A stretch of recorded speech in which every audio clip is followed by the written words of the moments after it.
Farm house గురించి కూడా పదే పదే ఆరోపణ చేస్తున్నారు. ఎందుకంటే లోకేష్ ఆరోపించినాడు, ఇప్పుడు ఈనాడులో కూడా వచ్చింది, అదే టీడీపీ నేతలు కూడా ఆరోపిస్తున్నారు. ప్రాపర్టీ నేను అంతకుముందే చెప్పాను. దాని మీద కోర్టుకు పోయినారు.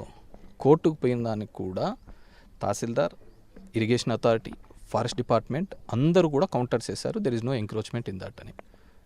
ఎవ్రీవన్, ముగ్గురు డిపార్ట్మెంట్ అందరూ కూడా కౌంటర్స్ వేయడం జరిగింది. ఎమ్మెల్యమ్మ కాంగ్రెస్లోకి వెళ్ళడం, జగన్ని టార్గెట్ చేస్తూ మాట్లాడడం అంటే ఇంపాక్ట్ ఏమైనా ఉంటుందంటారా రాజకీయాల్లో?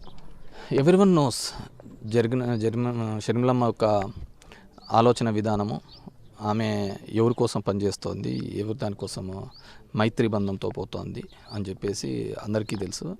ఎవరి మీద కోపంతో ఎక్కడో ఇక్కడికి వచ్చి ప్రతాపం చూపించుకునే ప్రయత్నం చేస్తోంది అన్న సందర్భం చూస్తున్నాము.